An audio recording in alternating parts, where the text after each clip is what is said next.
Today, we're taking a look at the 2026 Ohio State Buckeyes. Yes, a team who is no stranger to winning. And I got my buddy Eric Boggs from the College Huddle and the OHIO podcast here to talk about the team. Eric, thanks for joining me today. Thanks for having me on, Brian. Appreciate it. Looking forward to talk a little Buckeyes with you. Yeah, absolutely. So let's dive into this. You're only one season removed from winning the national championship. You lose Brian Hartline. There's some questions there, but this team is still loaded as you always are. So if you would just kind of walk me through the ABCs of this 2026 team. Who did we lose on the coaching side? Who have we Sure. lost as far as players? And then we'll go from there. Yeah, let's start with the coaches first. Brian Hartline is really the only coach that we lost. Now, it was a big loss to say the least. He was the best recruiter in college football. He built the best, I would say, room in college football in the wide receiver room. Obviously, Ryan Day had to retain him because of that ability to recruit five-star wide receivers every single season. And so he received that promotion to OC, and he was the play caller in 2025, Brian. And I'll just be completely honest with you. I'm not so sure Ryan Day was completely comfortable handing over the play calling reins to Brian Hartline. It seemed kind of clunky in 2025, kind of methodical and slow, and maybe even to a degree by design with a first time play caller up in the booth. I thought Brian Hartline did a decent job. I mean, we went 12-0 in the regular season, but then when he decided to take the job at South Florida, things kind of fell apart for this football team, starting with the 13-10 loss in the Big Ten championship game to the eventual national champions in Indiana, and of course in the second round of the CFP when they lost to Miami, the eventual runner-up in the college football playoff national championship game. So the team goes 12-2 after starting 12-0, and there was a lot of questions surrounding this football team, particularly on the staff. Ryan Day was able to retain everybody on the defensive staff, including defensive coordinator Matt Patricia, who will be paid $3,750,000 this year as a Wow. coordinator, the highest paid coordinator ever in the history of college football. And then he goes and he gets a former NFL coach, an NFL play caller at OC. Same thing he did the year before, Matt Patricia, by the way, in Mhm. Arthur Smith, and to replace Brian Hartline. And it kind of feels like Ryan Day has his blueprint moving forward for what he's going to be doing when it comes to his coordinators. He wants to go with people with experience, people with NFL backgrounds. Arthur Smith doesn't even have to go out and recruit. He's not being paid to recruit like a normal offensive coordinator. When players are on campus, of course, he'll talk to them and share with them his vision for how they would fit in within the Ohio State offense moving forward. But his main job is to just call plays. Ryan Day's like, hey, listen, me and the rest of the staff, we'll take care of recruiting. We'll bring in the horses for you. I just need you to be the head coach of the offense. I got it, the head coach of the defense, and Matt Patricia. I'm sure we'll get into year number 2 with Matty P on the defensive side of things here in a little bit. But that's kind of been the offseason, is been more about coaching, losing Hartline, replacing with an NFL guy, and the expectations, despite the fact that we're about to see 4, maybe 5 guys get drafted in the first round, 4 in the first 8 to 10 picks of the NFL draft, 3 of which are defensive guys. Mhm. There's still pretty high expectations in Columbus, Ohio for 2026. Yeah, I imagine. So let's talk about just that approach real quick. I really like that. I think too many times we're tying up coordinators with recruiting too much, right? College football sidelines now are packed with assistants and analysts and helpers, and I am at such a loss at how much time is wasted. I hate to say it like that, with coordinators going out, and just like I know that some of our traditionalists out there are probably mumbling, well, they've always done it that way. Well, college football has broke a lot of we've always done it this way. So Yeah. I think that we need the schemers to be scheming. They step in when they need to. So I really like that approach. Let's talk about who you lost on the field. Now, if my memory serves me correct, there's a young man named Caleb Downs who's no longer with you. Mhm. Am I correct? Have I heard of that guy? Yeah, There's that yeah, he's fella. Yeah, a pretty good decent. safety. Yeah. Yeah, yeah. I So me and a co-host, Mika, she's a Bengals fan. I was raised a Cincinnati. You gotta say it like that if you're in Southern Ohio. Cincinnati Bengals fan, and we have both determined that if Caleb Downs is sitting there at number 10 for the Cincinnati Bengals, and they do not draft him, we're done being Bengals fans. Yeah, that's probably Um, a smart move. yeah, it kind of put in the pressure. I think Caleb Downs is probably the one of the best safeties I've ever watched in my lifetime. Mm, I don't say that as, just as a Ohio State fan. I just mean in college football in general. He was that good. He was he was literally an extension of your coordinator on the field, putting people mm, in place and positions and calling out things. He's a coach's son, and he is a football junkie. And Caleb Downs was really, really special, but he may have been kind of the brains of the operation on the field, but the brawn is gone as well. We lose both starting linebackers, and Sonny Styles, first off, who went to the NFL Combine and literally blew everybody away with his ability to run, jump, and do all the things that we wish we could do. Arvell Reese is going with them as well. They were leading the team in tackles this past year. Those two guys. So they're both gone. I mentioned, I think all three of those guys go in the first 10 picks. Caden McDonald is a first round talent. A lot of people think he might slip into the end of the first round, possibly the beginning of the second round.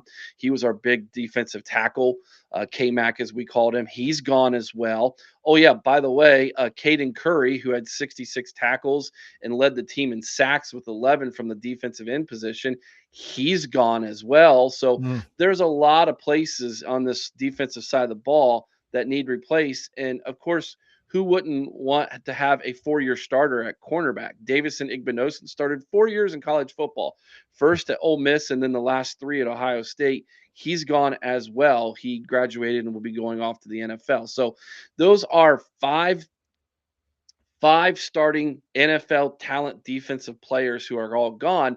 And then you have to mention Lorenzo Styles Jr., the older brother of Sonny Styles, who went to the combine and people thought, he might get invited to a camp.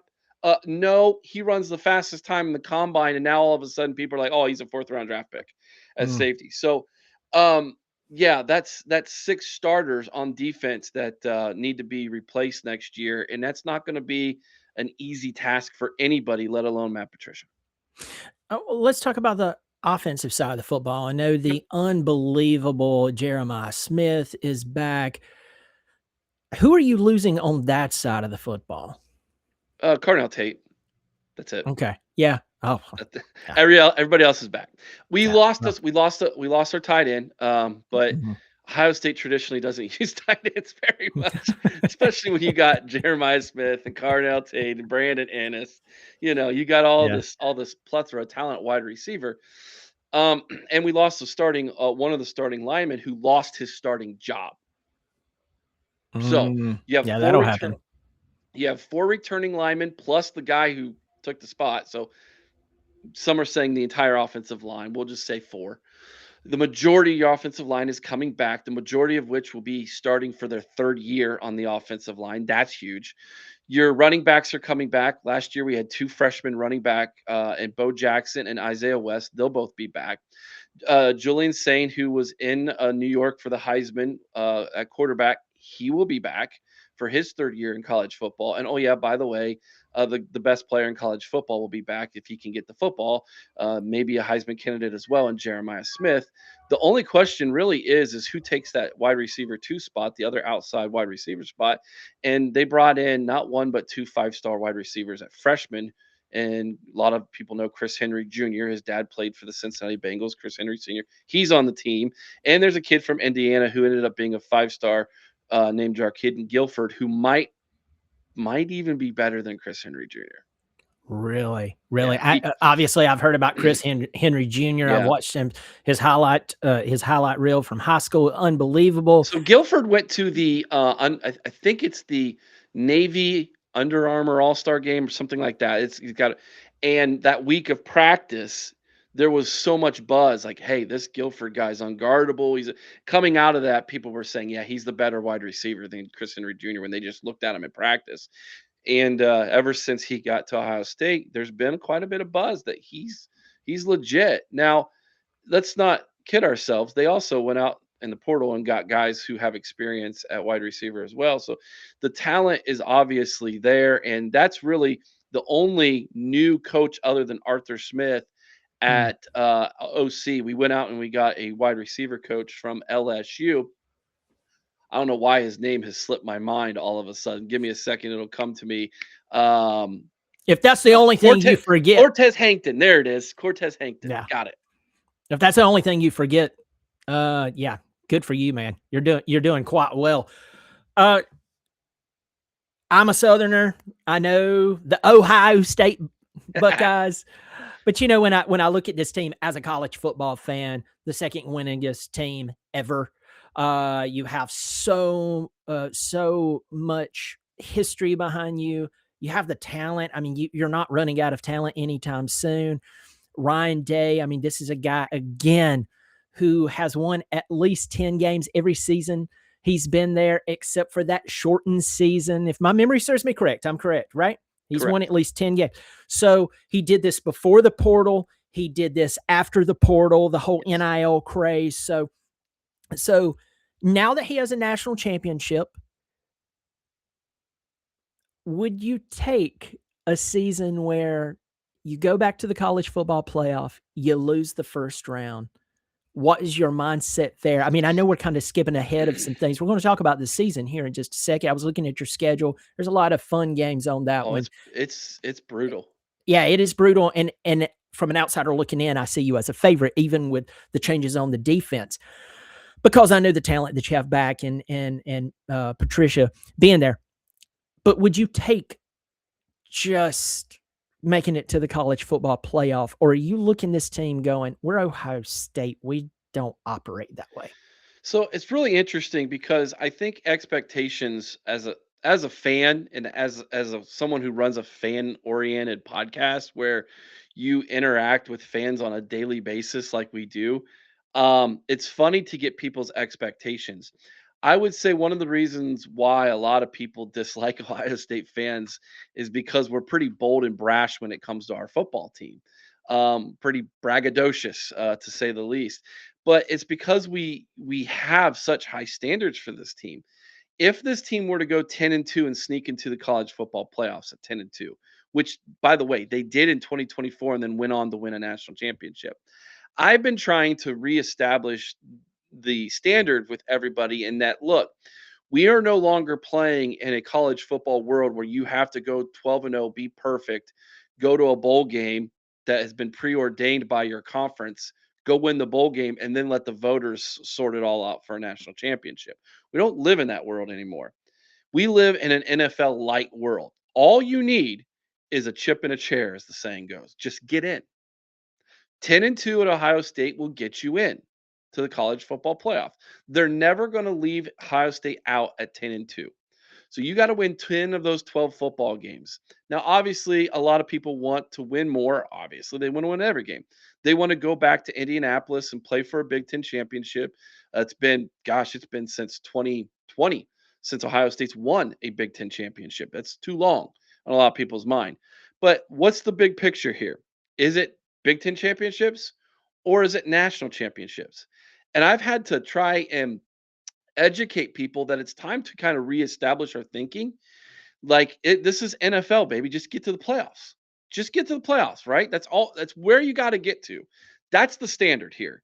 So if that looks like 10-2, 11-1, 12-0, going to the Big Ten championship, maybe 13-0, winning a Big Ten championship, getting the number one, number two seed in the college football playoff, however that looks, you got to get there. If Ohio State were to go 9-3 or 8-4, God forbid, with this schedule this season, the Boo Birds and the Fire Ryan Day crowd will be back with a vengeance. I'm here to tell you, Ryan Day does not get the benefit of the doubt of hey, I won a natty 2 years ago. Give me a break. That doesn't exist in Columbus, Ohio. Every single year, You must be a playoff caliber football team and you must get there. That is now the new standard. That's the new norm in Columbus, Ohio, Brian. And quite frankly, even with this difficult schedule, and it is very difficult, It is. they should be able to win 10 games with this roster. Mm, yeah, yeah, yeah. Uh, Different football teams have different approaches to to to their culture, their expectations, and you and I've talked about this on my Clemson channel, Yeah. and we're talking about it now on my channel where I'm outside of Clemson. I'm talking about college football as a whole. I have seen a shift in Clemson where it's like we're in this be thankful for what we had, right? And that's a lot of us Clemson fans are forgetting. We're like losing track of time. We need to buy a calendar. Uh, I mean, we're almost a decade away from our from those two national championships in a 3-year period. I mean, we're getting close there, 8 to 10 years out. And I have most of my fan base, not all of them, but most of my fan base going, we just gotta, we just gotta deal with a 7-5 football season. That's just going to happen, and we haven't beat a top 10 team in forever. That's just, you just got to adjust the way you look at things. I look at Ohio State, and though I'm not a Buckeye, I'm competitive like that. And maybe I wouldn't go as far as to say we have to fire Ryan Day right now. I mean, the guy's only a year removed from a national championship, but there's pressure there. And something you said, and I want you to speak on this, just kind of revisit this with our viewers, that he knew this type of pressure existed at Ohio State. Yeah. It's not like he's going, hey, whoa, I've won at least 10 games every time I've been, every year I've been here. I mean, how dare you? He knows this exists, yet he shows up, makes big time hires, goes to the portal, pays what they need to pay, bring in the big time high school recruits at the same time. He continues to do that. Talk a little bit about that fan culture that creates the pressure, but also 3 out of your last 4 coaches have won a national championship. Talk about Right. that a little bit, because not every fan base is like that. Well, to excuse me, to understand where this comes from, I think you have to go back to the Woody Hayes era. Okay. Before Woody Hayes, Ohio State had one national championship, and that was Paul Brown, who went on to famously win many championships with the Cleveland Browns, and later became the owner and the president of the Cincinnati Bengals. That was Paul Brown. He was an innovator long before football was innovative. Okay, he won the first national championship with Ohio State, and then a little thing called World War II happened, and he had to go away. That'll And do it. yeah, That'll that lost the entire team, by the way, like the entire roster went to war. Um, but I digress. In steps a couple years later, in steps Woody Hayes. And Woody Hayes did something for the state of Ohio that a lot of people who aren't familiar with the story, or were born and bred into this culture that we have here in the state of Ohio would understand. Woody Hayes gave the entire state something to kind of rally around in a time period where the nation was coming off of two devastating world changing events, right?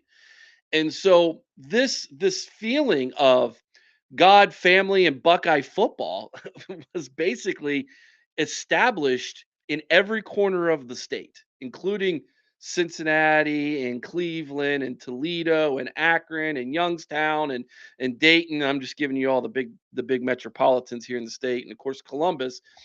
Um, Buckeye football became a prideful thing. So when little babies were born in the hospital, they were given Buckeye blankets, it was kind of your birthright as being born an Ohio person to be a Buckeye, and therefore you automatically were expected to worship at the altar of Woody Hayes and Ohio State football. Okay, for a lack of a better term, I'm not really saying we're all we're idol worshipers here in the state of Ohio, but you get my point, right? Yeah, I get it. I get it. It's a really important thing here. Well, all of those men were our grandfathers and our fathers, and it's been passed down to us now, Brian, as a fan base. And so it is kind of a birthright as a fan to have this sacred thing called Ohio State football that we are gifted and that we are expected to hold in such high esteem. And so when the people who control this birthright of ours are put in place, we hold them to that high standard. And if they don't live or coach or meet or exceed those high standards, then the boo birds come out in full force because that is our birthright. It's given to us. It's not that Ohio State fans aren't good people. A lot of them are really good people. Just like I'm sure there are Michigan fans. There are a few of them. I'm sure there are a few Michigan fans who are good people, right? Ohio people are good people. They just want to win football. They expect to win football. So that is kind of the where the culture comes from. Now, when Ryan Day took over as head coach, he admitted himself one of his famous quotes, pressure is a privilege. Hmm. Well, he knew when the very first press conference, I know what my job expectations are here, he said. Number one, to beat the team up north. Right. He knew that. Number one, that's what he had to do. Number two, win national championships. Number three, win every game after that. He knew what the expectations were. He's never ran from those expectations. Has he always hit those marks every single season? No, of course not.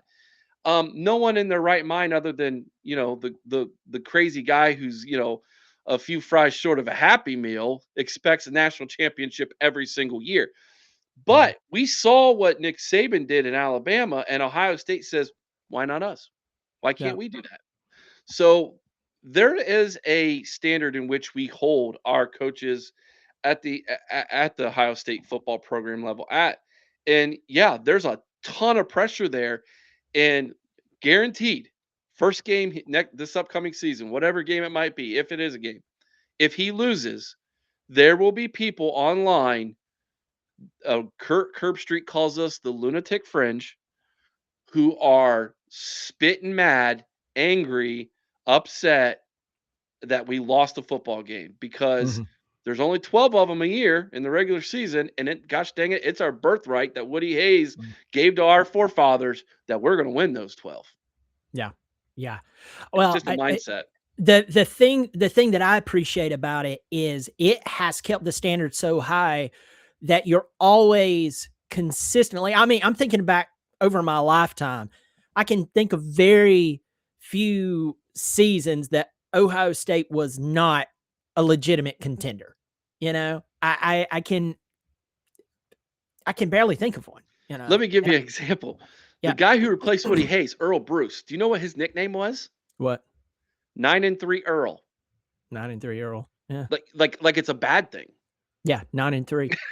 Yeah, nine and Yes. three. And he was fired because of that. He had a Yeah. winning record against Michigan. Hmm. He had Ohio State on the doorstep of a national championship, but this fan base said 9-3 is not good enough, buddy. Get out of here. Hmm. Well, let's flip around and take a look at my team right now. And I know I'm on my other channel, and any Clemson viewers watching me over here is like, "How dare you talk about Clemson like that?" I warned roughly 5 years ago. I warned the Clemson community that we need to keep the standard high. We need a high level of accountability. This is a really special moment. We can prolong it. We can preserve it. We can continue to be a legitimate contender, but you cannot fall into that place where you're like, well, we won, and we don't want to seem like we're entitled or something. I said, if we take that mindset, we're going to see the ship start to go down and go down, and then we're going to slap ourselves one day, 5 to 10 years later, and we're not going to be elite anymore. 10 wins will be a goal again, and it wasn't a goal. And here we are. I'm really concerned about my football team. So when I see a team and a fan base like Ohio State saying, listen, we realize we're not going to win a national championship every year, but if you have that mentality going into a season, the Right. standard's going to slide, dude. It's going to slide. Let's talk about this upcoming season. We talked about Mhm. some of the players that were coming back. You recruit well. You go to the transfer portal. You pull in who you need to pull in. You pay what you need to pay. That's part of today's game. I'm looking at the schedule right now. It's not on the screen. You start out with, I used to not like this. Now I do like it. You start out with Ball State. This is a really good glorified practice. We could call this a Mhm. preseason game, though, if you lost it and you're not. Um, you know, if you lost it, it would be terrible. But this is a really good preseason game before you travel to Texas to take on Yeah. a team who, let's just be honest with ourselves, their player parking lot looks like an exotic car dealership, but they can't buy a national championship. It was a close game in Columbus last year. How are Mhm. you approaching this game going into Austin? There's a lot of trepidation from Ohio State fans on this one. We caught Texas in game number 1 last year. We got them at home. It was Julian Saint's first start. We were very, very conservative offensively, like incredibly conservative. Um, we left a lot of points on the field. I think if we play Texas later in the year, we probably score a lot more than we did. 14-7 was the final score. But we also got a Manning an Arch Manning who looked really bad that day. I mean, he couldn't hit the broadside of a barn, buddy. He was struggling. He couldn't spit in the ocean, and the tide was high around his ankles. And he still was missing the ocean that day.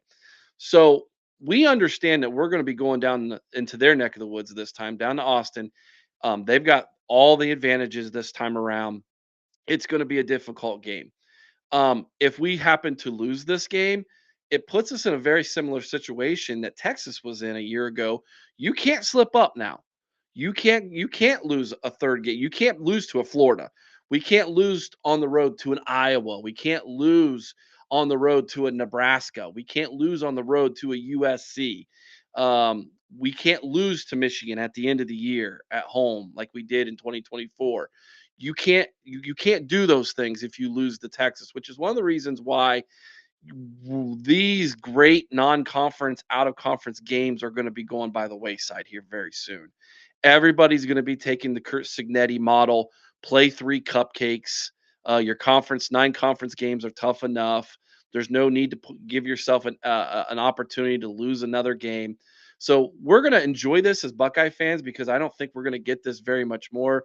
A lot of rumors that Alabama, who we're supposed to play in the next couple years and home, they're probably going to cancel on us. And then same thing with Georgia, 2 more years down the road, more than likely. So these games aren't going to happen unless you schedule Notre Dame, I guess. So enjoy it while it lasts. But yeah, there's some nervousness about this game because we know Texas expected to be in the college football playoff last year. They didn't make it.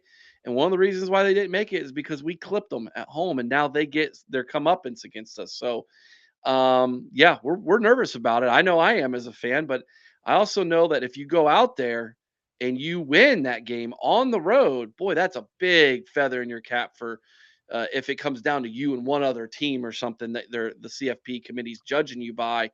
Having that win on the road in Austin is will probably push you over, and you get to go to playoffs. When I look at this game, I look at your coaching staff, I look at the talent on the field and who you've brought in. I give the edge to you guys, and here's why. I believe Sarkeesian is really good at calling plays.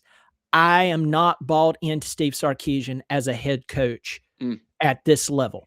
I believe Ryan Day would do a better job in Austin, Texas. I think that if both of these coaches were to just it's like house swap where I go lead your house, you go lead my house, and all that bunch of stuff. There was a TV show like that years ago. I think that you would see Texas take a step up, and I think other than the Ohio State fans packing his bags and sending him on his way, you would see Ohio State take a step back. I believe that Ryan Day has that that thing to compete at a high level. I think when you receive the keys to the car and that car is an Ohio State or a Texas, where you have a lot of history behind you, you have a lot of relevant history, you have a lot of money, you have the support of the fans. Like you said earlier about Day, you have that expectation. To me, Day's met it. Sarkeesian, he's been close. He's not meeting it. And so I think going into this game, you and your team staff is going to outcoach this team. Sure, they have talent. They're Texas. They have that money. But I really feel like the difference there is two things. The coaching. I also want to see how Arch Manning performs this year. I think that he has one season up under him. It'll be very interesting how he approaches this season, how he works out some of the things maybe he didn't do so well last year, and we'll see. But I see the Buckeyes early on. Here we are in March. I see them as the winner of this game, and that's from someone who just loves college football. So, Well, I hope you're right. It's going to be interesting to say the least. We've played home and home before with Texas years ago. I think it was the early aughts, and I remember that game in Austin, and phew, that was a heck of a football game, man. Um, the thing about Arch Manning, I think his last name works for him and against him, Brian. sure, I agree. And it's a lot. It's given him opportunities that if he would have had the last name Boggs, he would have never been given, unless he was a third baseman for Boston or whatever. Um, so great, awesome. That's congratulations. But it also works against him because I think people's expectations for him last year was hand him the Heisman first pick of the draft, and that was not the case. And maybe he was dealing with some injuries and things of that nature that were undisclosed at the time that Mm-hmm. later came out in the media. But um, I think that one of the things that maybe Sarkeesian and I don't know Texas well enough to maybe give a true strong opinion here. I would love to actually ask someone this. What is Sarkeesian's culture? What does he hang his hat on? Mm-hmm. So one of the things that Ryan Day has done a very good job of, Ryan Day is who he is. He doesn't try to be someone who he's not. Now, most of college football hates the guy, which is interesting to me because he's not really a hateable guy. It's not like the only thing he ever really did to cause people to be like, well, that was strange, was call out Lou Holtz. He got really offended about Lou Holtz. God rest his soul. God bless Lou Holtz and his family. Yeah. Uh, love Lou Holtz, but he got really offended when Lou Holtz said his team wasn't tough. And he shot off by the mouth after a win in South Bend, Indiana, when he wanted to know where Lou Holtz was. Well, we all know where he's at now, buddy. Yeah. He's praising the Lord in glory land, my man. But Oh man. that was really the only thing Ryan Day has ever said publicly that you were like, that was a little sketchy. He is so straight laced. But here's the thing, like behind closed doors, everybody says he genuinely cares about the person who's the player and that's sitting across from him and his family. And I believe that to be 100% true because if people don't know, when Ryan Day was young, when he was a young lad growing up in the state of New Hampshire, he lost his dad to his dad took his own life. I need to be careful here because this could be Yeah. on Yeah. Yeah. YouTube. Yeah. Sure. Sure. His dad took his own life when he was young. And Mm-hmm. that had a dramatic effect on him as a human being growing up and his world viewpoint as a man. Mm-hmm. And I think that comes across when he's recruiting a player, when he's developing players in the program, when those players go on and become superstars in the NFL, or maybe they start the rest of their life and they didn't continue on their career. He's had an impact on them in such a way to where he's impacted them as men, young men, to be better, future husbands and fathers and people in society and maybe their business. And he is it's such a massive advocate for mental health in Central Ohio. Him and his wife Nina, they helped to raise money to start a new hospital associated with Children's Hospital that focuses just on adolescents' mental health and the things that young people are dealing with today when it comes to online issues and Mm-hmm. things of that nature. And I'm not an expert, so I can't really speak on that. But for a man to say, I'm going to put my money where my mouth is and try Mhm. to give a positive impact for people so that they don't have to go through some of the same things I went through in my adolescence, I think that speaks volumes about who he really is. And so, yeah, we see the guy on the sideline yelling into his headset. We see the guy getting frustrated with officials. We see the guy yelling at the quarterback. What are you looking at? And then we see the guy who stands behind a podium and gives the most cliched football coach speak ever. But when he closes the door, everybody says, man to man, he is genuine. He is a real guy. And I think that more than anything, it speaks to the culture that he's established at Ohio State. I'm a religious man. I'm a man of faith. 2 years in a row, they've had massive revivals on campus, sparked by the football program. Wow. If Ryan Day wasn't a genuine good man, that stuff wouldn't be able to exist in his program. We would have 30 guys arrested for DUIs and speeding. Yeah. Yep. Shout out Yep. Georgia. Yeah. You mean you can't run 90 in a 45? No, that's Yeah. frowned upon on most That freeways. this is not even a freeway. This is through a town, a small town. Yeah, you can see one end to the other, and Go and speed and racer, go. yeah, Athens, Clark County. They're just they let everyone else run 90 in a 45 except for a Georgia player. Anyway, that's a really good question there. The culture at Texas and in other schools and so on. And then you talked about him yelling at officials and yelling at his quarterback. That's coaching. Yeah, And that's I think football. too many, yeah, that is football. It is a barbaric sport.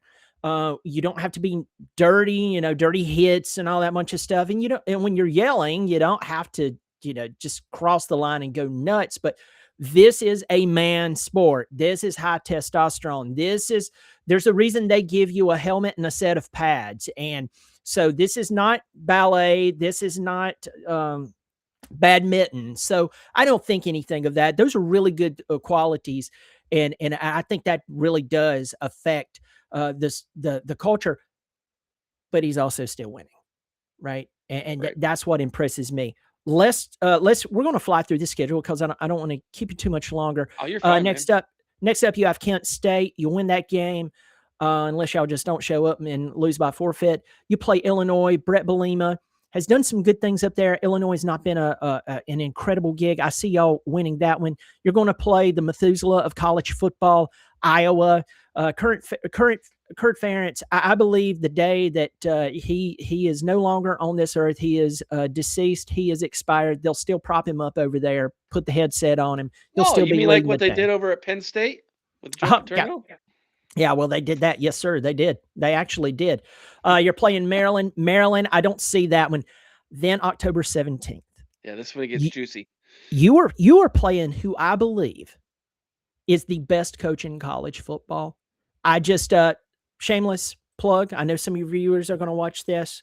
I'm saying this to anyone who will view this video. I put out my top 5 active coaches in the NIL era. Interesting. Ryan Day is on that. It's a short video, by the way. Ryan Day is in my top 5. He is in my top 5. But I'm going to go ahead and spoil it for you. This man's my number 1.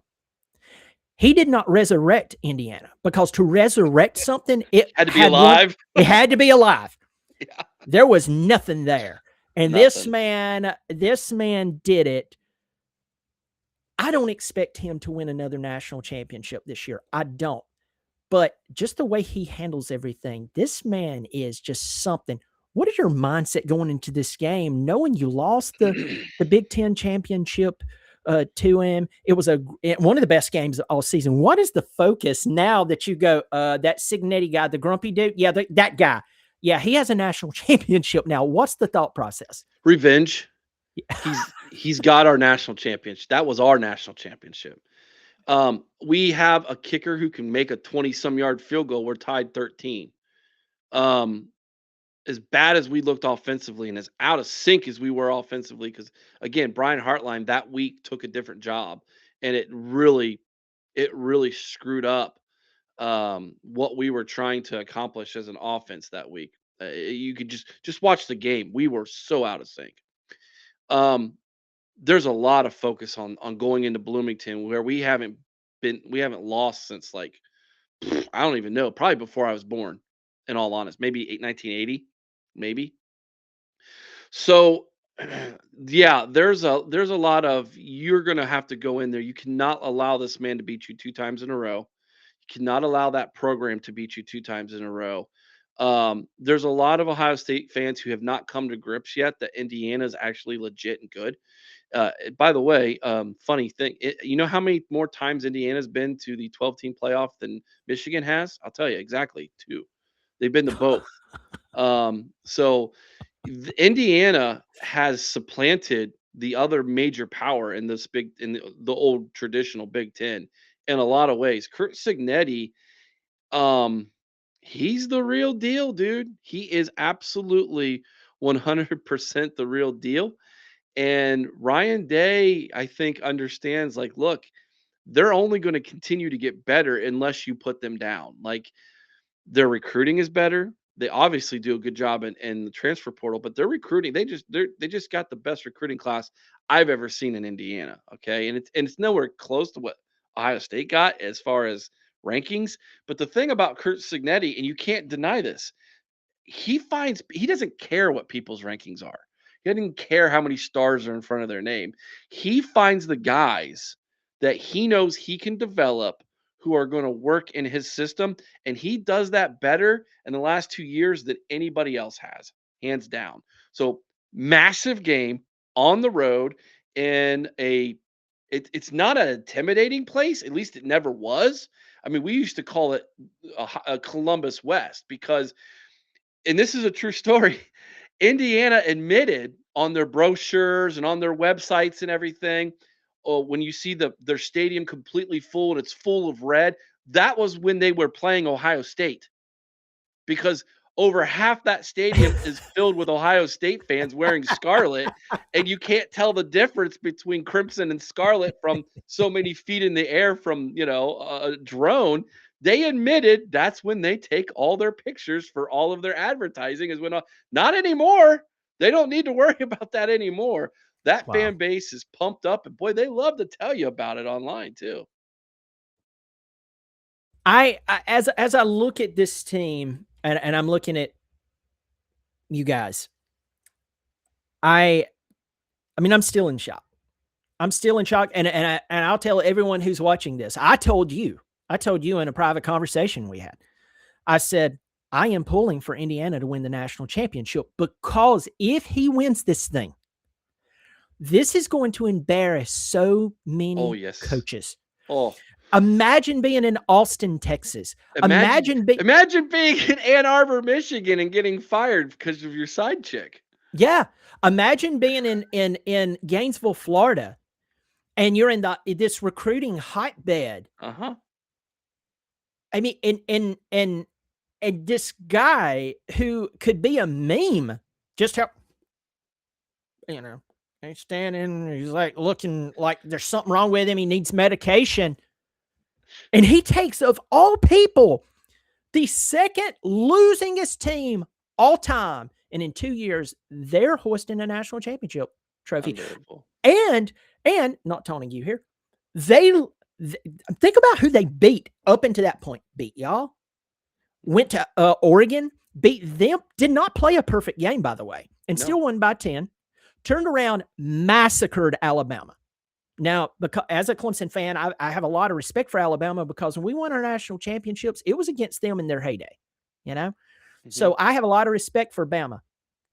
But I said Bama should not even smell the college football playoff this year. They shouldn't. They shouldn't have done it. And they won that first game against, what was it, Oklahoma. Mhm. And then Kirk Signetti said, hold my beer, and Yeah. emasculated them. And here's This something, is wild. Brian. Chris Signetti's the only coach in college football history to win a college playoff game after a bye. He's the only one. Yeah, that's true. He is. He is. It's one in what is it, 7? Yeah. Yeah. Getting It's that buys? bad. It's that bad. So you guys now have to pay attention to them. Yeah. He's made a lot of college football look really bad, and you hit on it. I mean, it's just so many like one in a million variables. He just keeps hitting on. He and his staff knows how to look at talent and go, "Yep, that guy.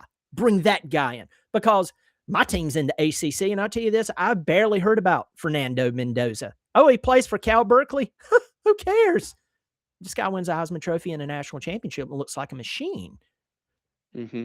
I mean, can you? I'm serious. I'm going to name out some more places. Can you imagine being in Los Angeles, California, and watching them win the national championship? And you can't. That's hilarious. That's hilarious to me. Imagine being in Chapel Hill, North Carolina, hiring one of the winningest Super Bowl coaches of all time.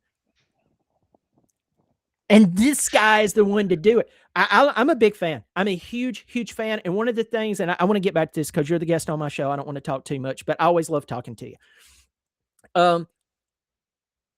This guy is winning at such a high level, but when the media ask him questions, he doesn't talk about himself. He deflects to his staff, to his players, the process, buying in. He did one time though.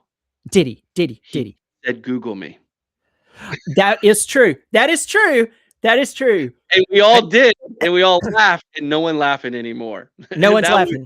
Everybody Google that. That's become a new meme because of him. Listen, it's the greatest. It might be, in all honesty, the greatest college football story in our lifetime, and I don't think enough people realize that. Yeah. This is a Disney movie, dude. Yeah. 100%. This is maybe the closest thing since Miracle on Ice. See, that's what I was going to say. I don't want to correct you. I said this on the video where I was ranking the coaches and stuff. I believe this is one of the greatest moments in sports, period. Like, period. This is a joke. This is what happened. This is what we used to do when we were teenagers and we're playing PlayStation. Yeah. We take some terrible football team and made them something. This guy actually did it in real life, and it is wild. What's the approach with them? You said we have to take them serious. Is that really the mental barrier to get over, that we have to take them serious? Brian, I cannot stress to you enough how bad Indiana was. I'm trying to come up with the equivalent for you. Vanderbilt in the SEC wasn't even this bad. Okay. The whole you're a basketball school, you know how people, oh, you're a basketball, that literally is Indiana's slogan. Indiana, we're a basketball school. Like that, they wore that thing with pride. They didn't care how bad they were at football. They don't say that anymore. Their new slogan is Indiana, we're an everything school. That's what they say now. And it's all because of this one man. Yeah. Changing the equation mentally for the Big Ten is interesting. I brought up Sharon Moore, kind of, as an Ohio State fan, just to, stick that butter knife in your side, Michigan fans. But no, when Sharon Moore was gone, do you know the one name every Michigan fan was talking about? Yeah, bring him in. Kurt Signetti. Kurt Signetti. That's who they wanted. He's got Indiana to a place now where that wasn't even a consideration from him. Why would I leave Indiana for Michigan? We're better than you guys. I got it better here. I'm making more money than you. Like, that's what's crazy. And I there are some old guard folks in and around the Big Ten who haven't caught up yet. They have not figured this out, that he's not going anywhere. And we've been talking about on our show, and we're trying to convince some of our people who still don't believe it. I mean, they still listen, Indiana's not going anywhere, man. Oh, well, they're not gonna be nearly as good as they were last year. I said, listen, all they gotta be is 10-2. Yeah. 10-2, and they're going to the third consecutive CFP. Third. Yeah. Name me how many schools have gone to 3 in a row this upcoming year. Like, it'll be them and maybe a couple others. Yeah. Like, that is elite. That is elite. He's an elite football coach. Winning that game is going to be incredibly important, especially if you lose the Texas earlier in the season. You cannot lose that game then. That becomes huge football game. I'm working through my list of top 10 games in college football this year. There's some really good ones, by the way. LSU Ole Miss is going to be electric. Oh, yeah. Oh, let's get that. That is must see TV. Ole Miss fans might have me come down and watch the game. I want to go to the SIP so bad. Check out that. That's going to be a huge game this year. Miami Notre Dame is going to be a big football game. I don't know that any of them are going to be bigger than this one. Wow. Wow. Yeah. It's funny how perception that is just has been cemented into. I hit my mic and it sounds like something blew up. I'm so excited. I blew up the mic.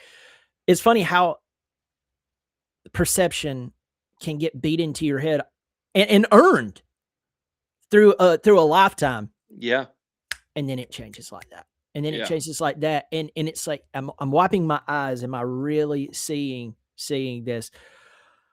I think it's going to be an incredible game. That guy's just ridiculous. I'm gonna move a little quicker here. So October 17th at Indiana.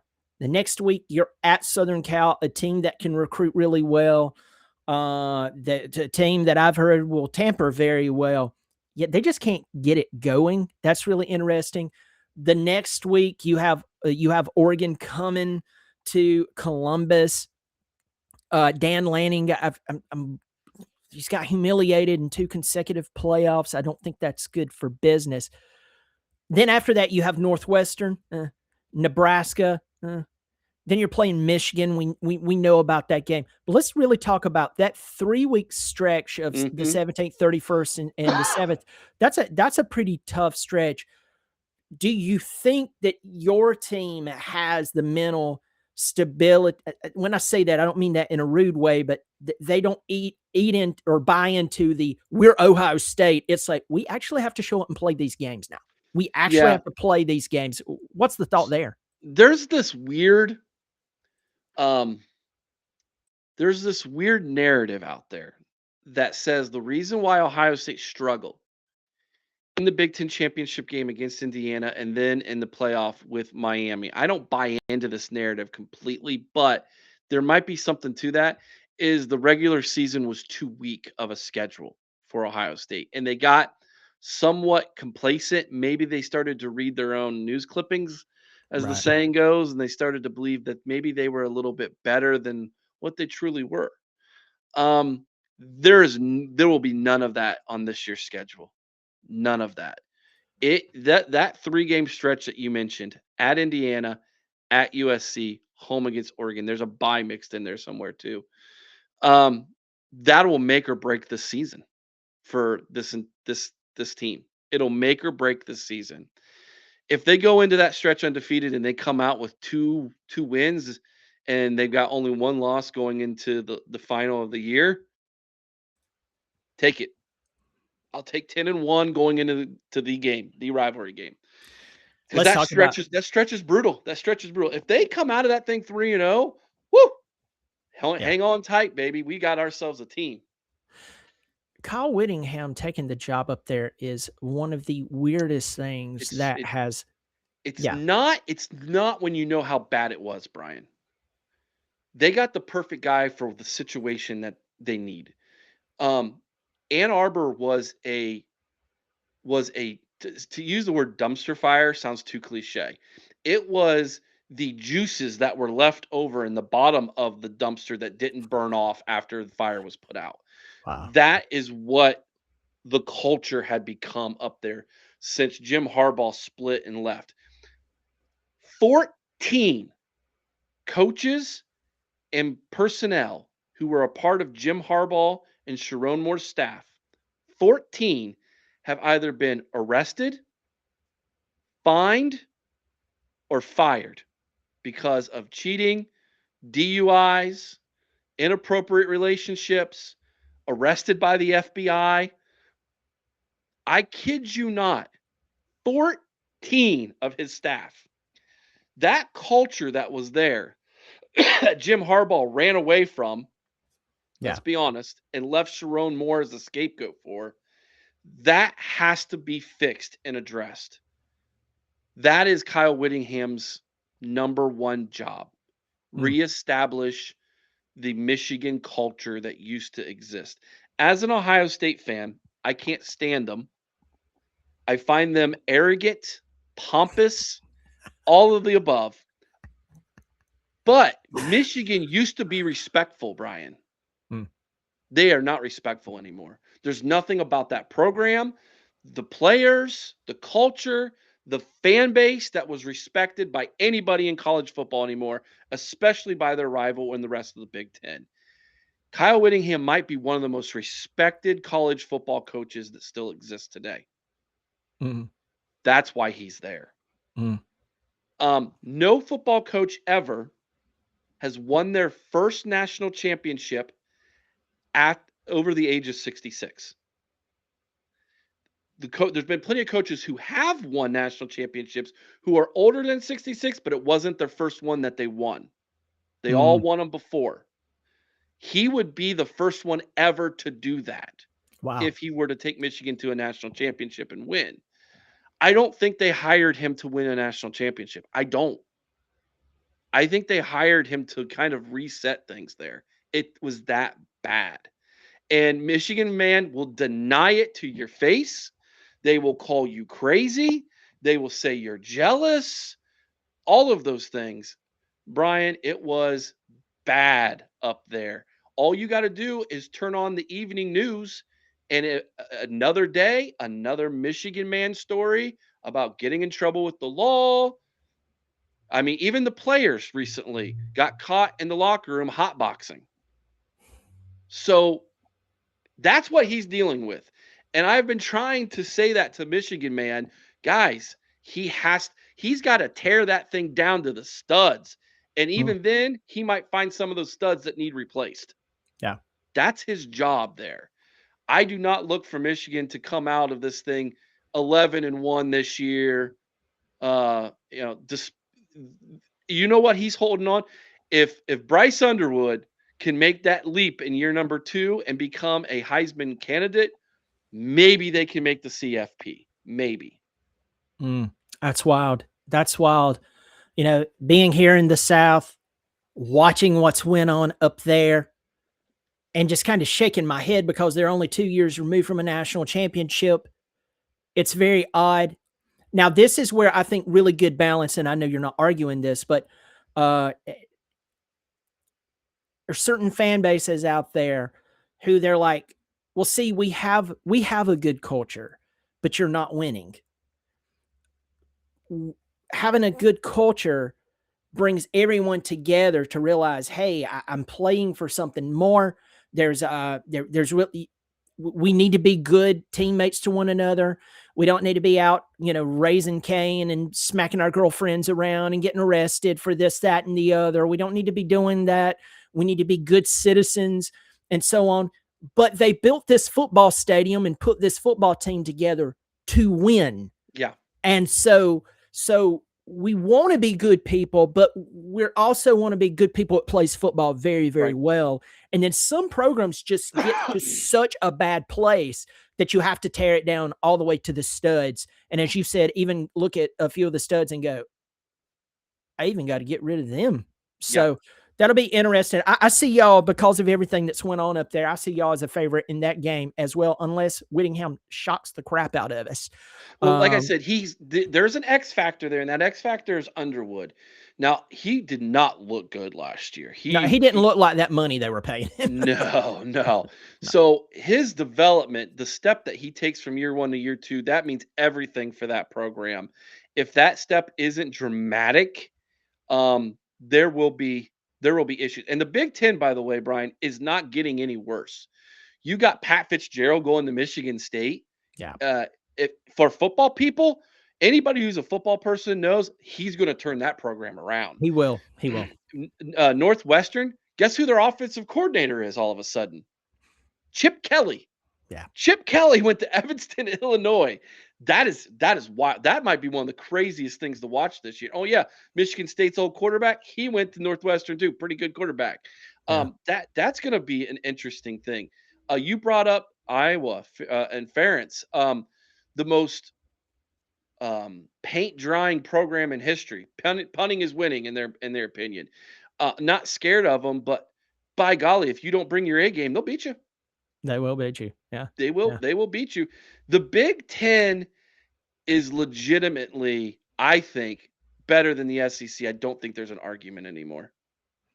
You had me on your show the other day, and it was a great time, and I really appreciate that. Your co-hosts were incredible as well. We had a really good time. So Yeah. everyone go check that out on the OHO podcast. Uh, but I was talking about how if Clemson were to leave the ACC, that was a question Hmm. that you had for me, and you asked me where would I want us to land, and with the asterisks, if we become a better football team and we return to our former glory, I said I wanted to be in the Big Ten, and I also made a bold statement that the SEC, though, I mean, they've just had some incredible football teams. I'm not running from that. I mean, it's like obvious right now. The premier college football conference is the Big Ten, and look at the three national champions in college football past 3 years. Where are Wow. they from? Indiana, Ohio State, Michigan, Big Ten. You can Yeah, draw a circle around where they're at, and it's a radius of 200 miles. that's wild, man. That is It's, crazy. so, and Yeah. here's the thing. Let's throw Notre Dame in on that because they might be my team to win it all this year. Mm, mm, Notre yeah. Dame is a hop, skip, and a jump again from all three of those universities. I mean, it is crazy how good the football is here. I have a theory about it. I have a theory. You want to hear my theory? I'd love to hear your theory. All right. It's not that high. He used to call it a tinfoil hat theory. It's not anymore. I think it's proven. When they took NIL and they took it from under the table and they put it on top of the table, it changed the equation that the SEC was using to dominate college football away from Mm, them. I've heard And this. Yes.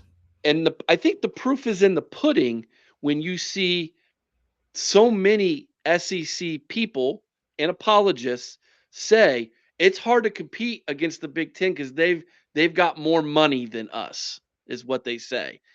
I don't necessarily think there's more money as much as the fact that we're now allowed to spend said money. Yeah. And now all of a sudden it evens the playing field, and you don't have an Alabama who's got the first, second, and maybe future third best roster in college football on their sideline. Yeah. Yeah. Okay. And so all of a sudden it brings into the equation coaching, and Go coaching matters. Yes, coaching does matter. And I Coaching does think the matter. Big Ten is heads and shoulders above the SEC when it comes to coaching right now, in my opinion. I would agree with that because if you look at the SEC, the top dog obviously is Kirby. And then after that, who? I mean, I really? I would make the argument after Kirby Smart, it might be Lane Kiffin. Oh, yeah. Yeah. I did definitely buy into that. Yeah. And I'm not a Lane Kiffin fan at all. I became an Ole Miss fan because of what he did to Ole Miss, and they became a fan of me because I became a fan of them. It was a really wild thing that happened last college season between Ole Miss and me. But no, it was. I would put 4 or 5 people in the Big Ten ahead of Steve Sarkisian. Mm, I think uh, Caleb DeBoer is completely overrated and might be over his head in Tuscaloosa. You want to mm. talk about a fan base that might go ballistic this year? There's one right there. Yeah. Yeah. I'll throw a couple of names out there. A lot of people would overlook in the SEC. Uh, it- Again, I'm giving away my video, but this actually made this guy actually made my top 5 active coaches in the NIL era. Clark Lee at Vanderbilt, 10 wins. Yeah, I mean, yeah, good grief. and That's stayed. wild. Yeah, and stayed. Think about this. In year 2, Jeff Lebby won more games than his first season At Mississippi State, sure, he only won 2 ball games, but I mean that Yeah. place had really burned down, Is and that a dangerous football team this year? I need more time to dive into it, but Jeff Lebby can coach. He can coach. I think this guy has the ability to take a job like that and do pretty doggone solid. Now, are they going to rule the SEC? I don't think so. I don't think so. But that guy can coach, and so a lot of people would overlook him there. But yeah, I mean, once you get past Kirby and Lane Kiffin, we're starting to flip quarters, you know, and you'd be shocked who would land closer to them than the other ones, you know, in the past. I'm not sold on Summerall at Florida. I'm really not. I'm not saying he's not going to do a good job. I'm just saying I'm not sold on it. I don't. I'm really interested in that. But let's talk about Ohio State. Just let's close here. You have the talent. You have the ability. You're a top 3 football team, if not number 1 in the country coming into this season. Do you win it all this year? Whew. Let me give you a yes and a no. Fair? So if we win it all, it'll be because Arthur Smith was the best hire in the offseason by any coach. Similar to what Matt Patricia on the defensive side walked into last year, where we now see 8 NFL caliber guys that he got to coach last season on that defense that was the number 1 defense in the country. Arthur Smith is walking into an offense that's replacing only 2 starters, one of which is NFL caliber, and the rest are all coming back. 9 starters Mm. returning, essentially. Wow. 8, 8.5, whatever you want to call that. That 5th offensive lineman who played in the championship or played in the CFP. If he can have the same impact on the offensive side this year that Matt Patricia had on the defensive side last year, that's your national champion in Columbus, Ohio, right there. Wow. If Ohio State doesn't win the national championship, it will be because once again we just don't win the line of scrimmage. That simple. The 2 games we lost last year dominated on the line of scrimmage. When Ohio State is able to win the line of scrimmage, we win every single time. It's why Ryan Day, despite having all the thoroughbreds he has in the passing game and those wide receivers, he continually preaches running the football. We must win the line of scrimmage and run the football. Because when we do, like we did in 2024 when Quinshon Judkins and Travion Henderson went off, no one touches us. That's what a lot of people forgets about. Eric, I appreciate you being on the show. Tell everyone where they can find you. Yep, over on YouTube at the OHIO podcast, as well as the College Huddle over on YouTube. If you want to get my quick and dirty daily college football takes, I dropped one that Clemson fans are not going to like. I bet not. Sellers could win the Heisman if. Yeah, well, yeah. We probably won't be watching that one anytime soon with anything good to say. Well, I do mention that that last game of the season is going to be a tough one when they come up to Clemson there. But if you want to get my daily college football content, we have a good time. We usually take the biggest story of the day and we dissect it. We give you our opinion on it over at the College Huddle, and then we're on every night 8:00 Eastern live Sunday through Thursday, and I drop usually a daily video over on the OHIO podcast as well. So you'll get tired of my face essentially. So. Well, man, you're always welcome on the show. You've had me on your show, and I really appreciate it. It's always a pleasure. Folks, go check him out. Check him out and let him know you saw him here on the show. Y'all take care of yourself. Eric, I'll catch you later. Of course, I'll have you back on the show, and we'll catch you on the next one. Appreciate you.